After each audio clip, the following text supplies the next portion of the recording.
What's going on? It's lineage first, never second. Please join. Listen to the conversation. Freeman Street. Co-host Lorenzo Washington. Host Antonio Thomas. Lineage first. Join the movement. Join the organization. Don't get caught lacking. Please.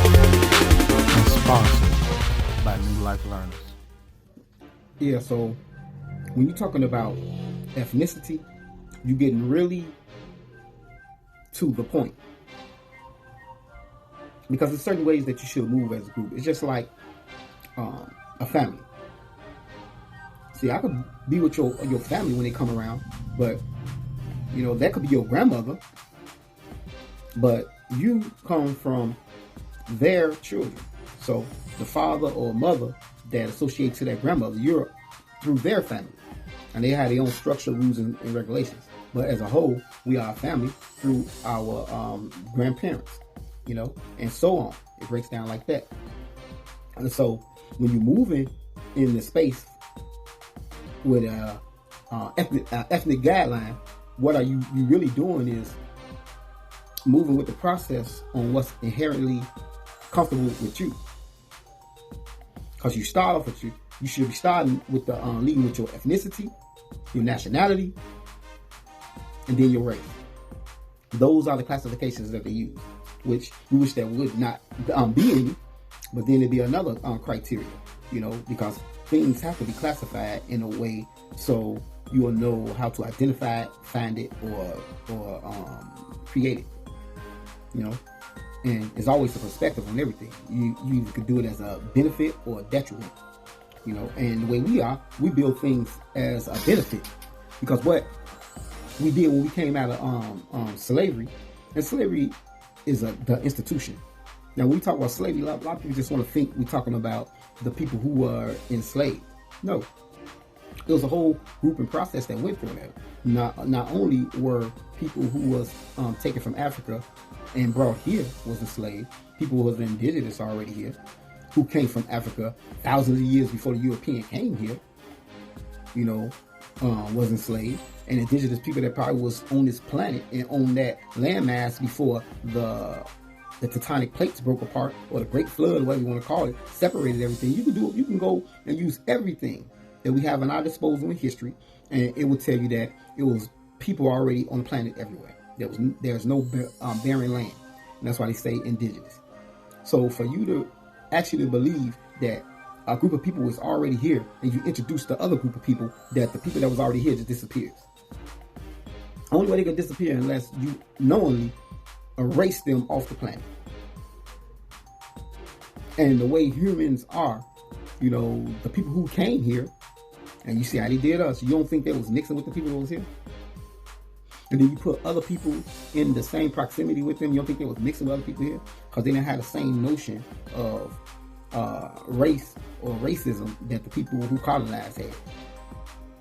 So we seen dark skin, they was dark skin, we learned how to speak and work together, and we built our society, our communities off of that. So that's when we had these Seneca Village, Black Wall Streets, and Creole towns, just all up and down America. When we first came out of slavery, they didn't want us around them. And quiet as kept, we didn't want to be around them. Because we want to be around with people who sold off your people, your children, sodomized you, raped you, put you in horrible situations, lied on you, tortured you. So, of course, we was happy to be separated. We built tremendous towns that we enjoyed. And because we enjoyed them too much, they destroyed them. And we still didn't have the hate or the pain that they inflicted on us instilled into our heart to go back at them. And this is what they expect. What we expect is for y'all just to leave us alone. Just think of it on a logical level. Why would you want the people who enslaved you to control your judicial system, your education, and your financial well-being? You have to be a sick individual, spiritually, mentally, and emotionally. You have to be. Use that same energy that you look for a person that's getting used or manipulated by someone on a sexual level or in a relationship. You're like, oh, why don't you get away from that person? You know, you seeing what's wrong. You know what that person needs to do. But as they in that relationship, they think that's the best thing for them. Or they may think, you know, if I get away from this person, that person may find you, and then it'd be equally bad. So if I just stay the way I'm at, it may be bad, but it could be worse.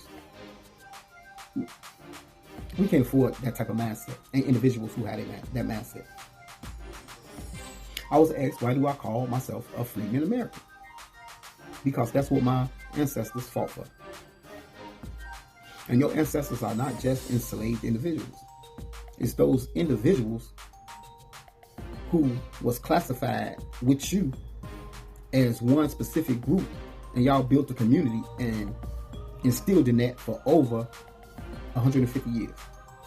And before that, we was associated with the institution of slavery. Some people got free and went to the free towns. It was some black people who came from Europe or Britain, and they created little areas, and it was considered free until they went out to the south, and everybody seen the 12 years a slave, and they snatched people and they just disappeared. You can't find them because we don't have technology. We didn't have technology like we have today at that time. So ethnically, we are unique people. We have our own culture. We have our own language. We have flags on which we created. We have a specific history. We have food. We have music. We have art. We created things. We are inventors.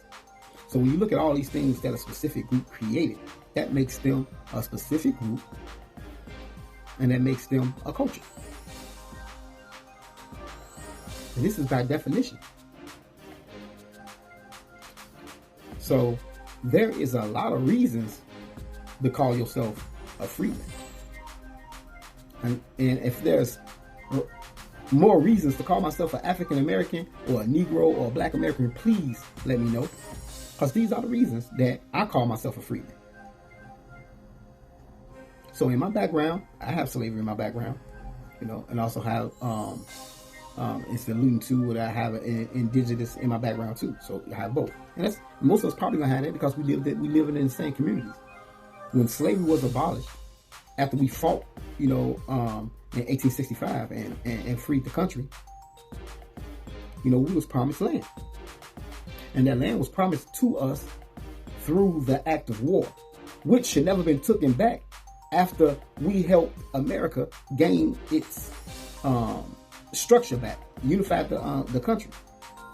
So after they assassinated Lincoln, Andrew Jackson did not have the power to give these people back all that land without honoring the contract they made within the Constitution. They even made an 1866 Civil Rights Act on which we should be going about. It says it defines on who's free, what is birthright citizenship, and it defines what we should have compared to the white people in America. And it says that we wouldn't have a fair shake in this world, that we should have our own place, autonomous place on where we should build up, have our wealth, have our structure, and all that. And that's just the basics. Because when you have an influx of money, an influx of structure, you're trying to build something up. How can you have those people that endure the hatefulness, the spite, the disconnect, the miseducation, and all the vile things that these people done, put them in a power over top of them and tell them this is how you should be running this society? You do not have the moral ground or fortitude to tell me how I should be in this country, and then tell me what should be a crime and not a crime. We should be dictating that in our own areas. It's not up for discussion. That's what the Constitution says. It's not up for discussion. The problem is we haven't created a foundation that is overseen by a council of elders. We need our own specific council that governs the structure, the support, the investment of our people. And that's just a fact. Because right now your council of elders is people that get voted in that's using the American legal and political system to govern a group of people the same way you would govern the other people that's committing the atrocities against you. That's insane. You want to govern and support your people as a second individual inside their structure. So that means you can never be the top, but they let you be up under them. So when you want to do something, you have to get it clear with them or okay, permission. We don't need permission to do what we should be doing in our communities. They shouldn't even be there. You shouldn't be here as a police officer, as a job inside my community, because that is not a job for us, for the freedom and the safety of my children and my people. I should view you coming for a job in my community because you're going to do a structure or do what this legal system asks you to do to people that they shouldn't even be over top of. They shouldn't be instructing or telling what to do. You shouldn't. 1866 Civil Rights Act. Look, read it. And once you read it, you understand who you are as freedmen, because you got all the bills that tells you you're freedmen. They made the Freedmen Bank, the Freedmen Bureau, the Freedmen School. And then after Lincoln was assassinated, they gave it to white people to oversee it, and they ran into the ground. They stole the money. They did miseducation. They went into the communities. They took all that. They had the land that we had. They took that, gave it to their own people. They invested into the railroads, got all that money and all that free labor from that, and didn't give us a dime. They did eminent domain over the stuff that we created. They flooded down our towns, and we still here asking for a job. We don't need no job. We need the space to use the Constitution as it was written for our people. And from top to bottom, we need to be the people in charge, the people in place, and the people who are working in that specific industry, period. And those other people that want to be up under white people, where they using the system against them, they can have at it. But once they see what we have created, they're going to want to come over there. But how in good conscience can I really have a conversation with you or take you seriously when you go against your own people? Even if you don't believe in reparations, you should be keeping your mouth shut. If you don't believe in it, and somebody else do, why would you go against it, give other people ammunition to say, oh, well, they don't believe in it, so, it got to be some truth into it. Because they believe their own people ain't shit. That's basically what you're saying. Oh, I got some flack because I went on X, which was formerly Twitter, and they asked an elderly that, do you believe in reparations? And he said, no, because black people ain't gonna do nothing but buy Cadillacs, gonna make Cadillac rich. As if we're not buying Cadillacs now, making Cadillac rich. Everybody don't want a Cadillac. Some people want businesses. Some people want flourishing communities. Some people want a structure where it's safe and they can bring their family to. And you think they're not gonna be investing in that? And reparations just don't mean money. It means the financial investment over years, just like you divested into it. We need have that to be instituted. Yes, and we need land too. And the support for that land. We don't need education. We can educate our own people. We just need the land to institute and create the institutions that we need. Because that's going to create the jobs, and that's going to create the industries that we want. It don't mean we need to go after they industries like, oh yeah, the tech industry is, where is that? How you think Dubai got the way they was doing? But we had our own communities, and where it's supposed to be structured, and the investment that we're supposed to get from the government, all the inventions that we created would have came through our community. Even the music and everything. That's where gatekeeping come from. Gatekeeping means created within your community. Your community, you open the gates on, whereas we're going to let this product out, but you know that we control it. So when somebody take it and use it where it shouldn't be used for, that's when we come out and we speak out against it. And that's how you protect your people. When you gate yourself in with your ethnicity. Your ethnicity is your gate. That's how you gatekeep. Because everybody can't claim your history. And you move a certain way when you do that. So I am a freeman. I know all the benefits that comes with being a freeman in America. A freeman American is a foundational American, but those terms are not in the Constitution. Now you can use them terms interchangeably if you want to, but when you want to speak contractually or historically, you're going to go what's in the paper, what's in the forms, and what's in documentation. And Freeman American is in all of it when it came out on 1866. So don't let these people play games with you, because they play a lot of games. You can Google freedmen right now and be like, what is a freedman? and it's gonna specifically say enslaved people who was enslaved by indigenous tribes. No, that is not what a freeman is. A freeman individual is people that were subjected to slavery, be them free under the indigenous tribes or held by white people, because we was all affected by the institution. So when slavery was abolished and was over with, all these people was freed from the institution of slavery. And this is why we was together. Don't think that when they was calling for people to fight, you don't think free people that was already free before the Civil War, you don't think that they joined the war, the fight?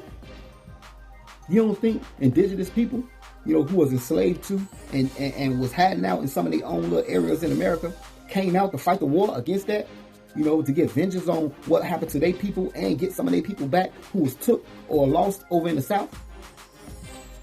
Come on, let's be intelligent. And this is why they shouldn't be over top of our history. This is not to make people feel bad, but this is to correct the historical wrongs so we can be going into the direction in this country the way we need to be going. But thank y'all very much for entertaining me for this brief second. And leave me a like, share it. Let me know if it's some information that you need to know. And or let me know if you don't agree with it. We had a healthy dialogue too. Peace from your brother.